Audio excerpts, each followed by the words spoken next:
पहले तो इस देश के अंदर औरत होना गुनाह है, और औरत में भी अगर आदिवासी हैं, शेड्यूल कास्ट है, शेड्यूल ट्राइब है, ओबीसी है, तो ये डबल गुनाह होना गुनाह है, शूद्र होना गुनाह है, दलित होना गुनाह है, आदिवासी मूल्यवासी होना गुनाह है। और ये इस देश के अंदर जो चतुर चालाक चंड पोंगे पंडित जो बैठे हैं, पंडे बैठे हैं, वो इस षड्यंत्र को बनाए रखना चाहते हैं, क्योंकि इस आधार पर उनको मान सम्मान नहीं है। सिर्फ एक जाति सुरक्षित है, जिसका नाम है ब्राह्मण।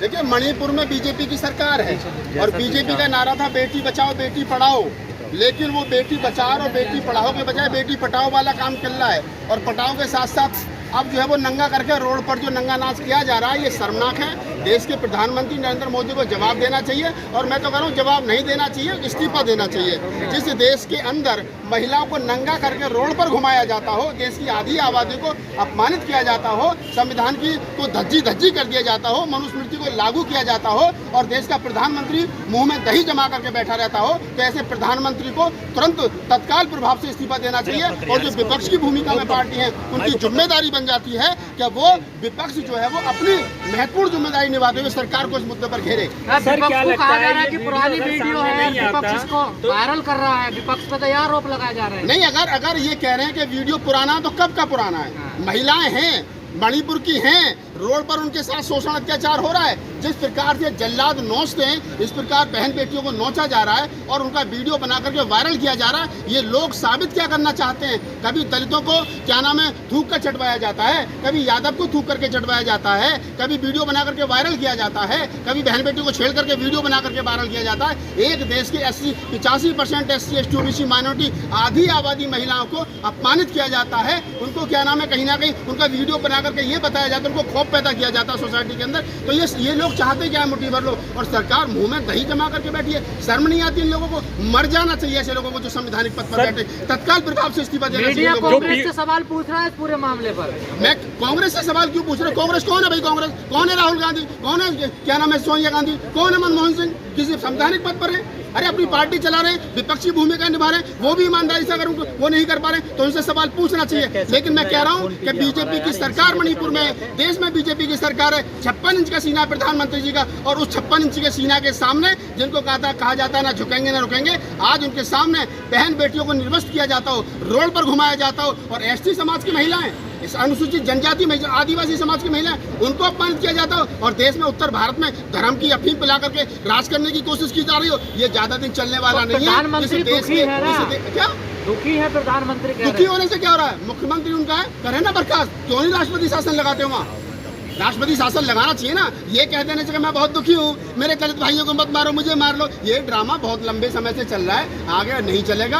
अब इस देश का कभी दलित पिटता है, पहले मुसलमानों की चूड़ी टाइट की गई, फिर दलितों की चूड़ी टाइट की गई, फिर किसानों की चूड़ी टाइट की गई। कुल मिलाकर के ये 12-13% लोग जो हैं ये वारी वारी से सबकी चूड़ी टाइट कर रहे हैं। अब मैं सब लोगों से कहता हूँ भाई इकट्ठे हो जाओ, अब इनकी चूड़ी टाइट कर दो। पीड़ित का जो है सैनिक है, पीड़ित का पति जो है कह रहे हैं सैनिक में है, क्या ये भी एक बड़ी बात है। बयान भी आया है कि उन महिलाओं को खिलाफ रेप करने के लिए महिलाओं ने ही उकसाया था पुरुषों को। तो एक समाज के तौर पे इस घटना को कैसे देखते हैं आप? देखिए, मैं ये कह रहा हूँ वो किसने उकसाया था, किसके नहीं उकसाया था, ये जांच का विषय है। सरकार जांच करे, दूध का दूध पानी का पानी करे, लेकिन ये बात तय है कि जो हुआ वो शर्मनाक है, वो नहीं होना चाहिए था, वो मानवता के नाम पर कलंक है। हम अपने आप को आज इंसान कहने में, मानव कहने में, हम इस भारत के नागरिक हैं। जिस भारत में महिला को नंगा करके घुमाया जाता था, आज हमें ये कहने में, हम जाकर के कहते हैं विदेशों में हम बुद्ध की धरती से आए, हम इसकी धरती से आए, उसकी धरती से आए, क्या जाकर के कहेंगे विदेशों में हम उस धरती से आए जब महिला को नंगा करके घुमाया जाता है? ये जाकर के कहेंगे कि महिला को रोड पर नंगा करके उन्हें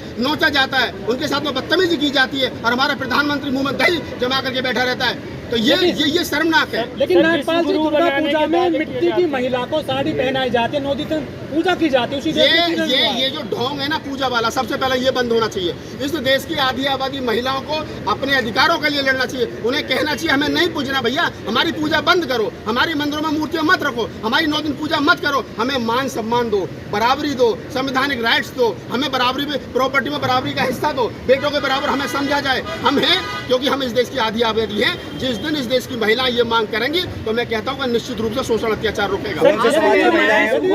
आदिवासी को प्रताड़ित किया जाता है, लेकिन दलित आदिवासी जो है हिंदू मुस्लिम का जब कार्ड खेला जाता है तो उसका मतलब भाजपा को सपोर्ट करते देखिए, ये समझ लीजिए आप, जब इस देश के अंदर जाति का कार्ड खेला जाएगा, जब इस देश के अंदर SC ST OBC का कार्ड खेला जाएगा, इस देश के अंदर दामनी देश की बेटी बन जाती है, हिंदुस्तान की बेटी बन जाती है, क्योंकि वो सबर समाज से आती है। इस देश के अंदर मनीषा वाल्मीकि के नाम पे अगर वाल्मीकि लगता है, वो देश की बेटी नहीं बनती है, वो सिर्फ शेड्यूल कास्ट की बेटी रह जाती है, और उसमें भी खासतौर से वाल्मीकि और भंगी समाज की बेटी रह जाती है।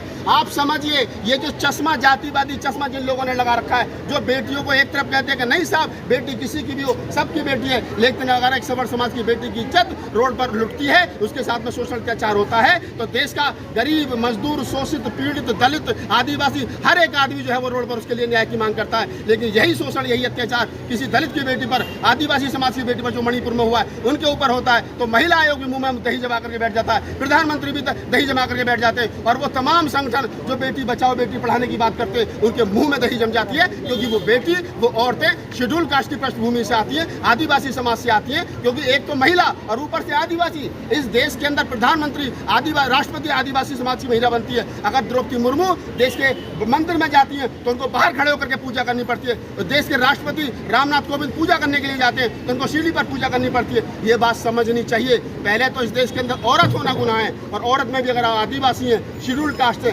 शेड्यूल ट्राइब है, OBC है, तो ये डबल गुनाह है। इस देश का जातिवादी ढांचा, इस देश का पुरुष प्रधान जो समाज है, वो इस देश के अंदर महिला को कभी भी मान सम्मान नहीं देता। मैं पुनः कहता हूँ कि इस देश की महिला को मांग करनी चाहिए कि हमको मंदिरों में मत पूजो, 9 दिन हमारी पूजा मत करो, हमारा कोई क्या नाम आप जागरण मत करो देवी के नाम पर, हमें हमारे संवैधानिक राइट्स दो, हमें इस देश के अंदर रहने के लिए हमारे जो मूल अधिकार है वो हमें मिलने। लेकिन मोदी जी ने तो राष्ट्रपति बना दिया, यही तो वो कहते हैं। तो राष्ट्रपति बनने के बाद जाति कहाँ गई? अगर द्रौपदी मुर्मू को राष्ट्रपति बना दिया गया तो उससे पहले शुद्धिकरण हुआ, उसके बाद जब वो मंदिर गई तो उनको मंदिर में नहीं घुसने दिया गया, बाहर से पूजा की गई। ब्राह्मण मंत्री मंदिर के अंदर है और आदिवासी महिला जो देश की राष्ट्रपति वो बाहर से पूजा कर रही है। जाति है कि कभी जाति नहीं, महिला होना गुनाह है, शूद्र होना गुनाह है, दलित होना गुनाह है, आदिवासी मूल्यवासी होना गुनाह है। और ये इस देश के अंदर जो चतुर चालाक चंड पोंगे पंडित जो बैठे हैं, पंडे बैठे हैं, वो इस षड्यंत्र को बनाए रखना चाहते हैं, क्योंकि इस आधार पर उनको मान सम्मान मिल रहा है। लेकिन नागपाल जी, हमारे देश में गाय ज्यादा सुरक्षित है या महिला ज्यादा सुरक्षित है? गाय ज्यादा सुरक्षित है,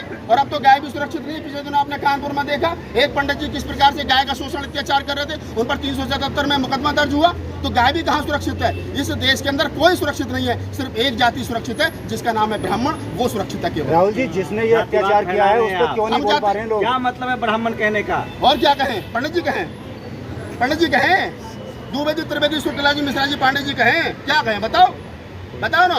एक ब्राह्मण, एक शुक्ला जी जो है वो उसका गाय का बलात्कार करता है कानपुर में, और एक तरफ अगर कोई मुस्लिम भाई गाय की पूंछ हाथ में पकड़ ले तो उसके साथ में लिंचिंग कर दी जाती है। लेकिन इन्हीं का आदमी गाय का बलात्कार करता है, एक आदमी टूट तक नहीं करता। क्यों? क्योंकि इनका आदमी कुछ भी कर दे, 100 खून मापे, और दूसरा SC ST OBC समाज का आदमी कोई कुछ कर दे, उसके साथ लिंचिंग कर दी जाएगी, उसे मार दिया जाएगा। दलितों को सबसे ज्यादा मुसलमानों से खतरा है या फिर मनवादी सोच वाले से? दलितों को सबसे ज्यादा खतरा इस देश के अंदर गैर संवैधानिक लोगों से है, जो संविधान को नहीं मानते, यानी बराबरी को नहीं मानते, समता को नहीं मानते, मानवता भाईचारे को नहीं मानते, उनसे सबसे ज्यादा खतरा है। वो मनुवादी हैं, वो गैर जातिवादी है, वो जातिवादी गुंडे हैं, वो कोई भी है। जो आदमी, मैं जाति की बात नहीं करता, कोई आदमी ब्राह्मण कुल में पैदा होकर के अच्छा हो सकता है। डॉक्टर अम्बेडकर के बहुत सारे साथी ब्राह्मण थे, बाबा साहब की पत्नी ब्राह्मण थी, बाबा साहब डॉक्टर अम्बेडकर के साथी भदन तनन कौशल्या राहुल साहब कीर्तियान वो ब्राह्मण थे। तो ऐसा नहीं है कि ब्राह्मण बुरा, लेकिन कुल मिलाकर के ब्राह्मण चलेगा वही टाइपराइटर की तरह, लगा दबाव कहीं से लगेगा वहीं जाकर के, उसका टारगेट वही होता है। ये आपको क्या लगता है दलितों में जागरूकता आई है?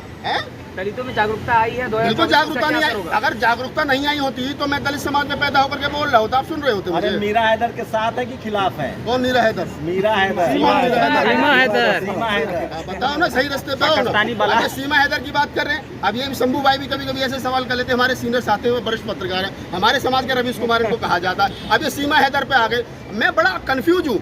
इस देश के अंदर एक मौर्य समाज की बेटी वो SDM बन जाती है और वो अपने पति को तलाक देने के लिए कहती है, तो उसका पति रो रो करके आलोक मौर्य कहता साहब मेरे साथ बहुत बुरा हुआ, तो सारा समाज कहता साहब ये सीमा ये क्या नाम है जो है ये ज्योति मौर्य बहुत खराब है, ये सब तो निकम्मी है, तो पद चरण उसे गाली देते हैं। लेकिन एक सीमा हैदर जो है, एक सीमा हैदर विदेश से आकर के, पाकिस्तान से आकर के यहाँ शादी कर लेती है, अपने पति को धोखा देकर आ जाती है, 4 बच्चों को ले आती है, वो बहुत बढ़िया है। क्यों भाई? मतलब ये अजीब सिस्टम है यार। सनातनी भाभी है सर, जो देश की नहीं हुई, पति की नहीं नहीं हुई, बच्चों की नहीं हुई, अपने अपने अपने अपने कल्चर की नहीं हुई, अपने धर्म की नहीं हुई, अपने मजहब की नहीं, वो एक्सेप्ट है। लेकिन इसी देश की बेटी अगर अपनी मर्जी से पति छोड़ करके दूसरा पति कर लेती है, जो उसका संवैधानिक राइट्स है, तो कहते हैं साहब ये बदचलन है। तो ये जो जाति, ये जो धर्म का चश्मा है ना, ये जो पाकिस्तानी भाभी का ट्रेंड चल रहा है, और ये जो मेन स्ट्रीम मीडिया मजे ले रहा चटकारे लेकर के, समझ लो अगला नंबर आना सबका है। चाहे सीमा भाभी हो या ज्योति मौर्य, चश्मा एक रखा करो, बदला मत करो शंभू भाई।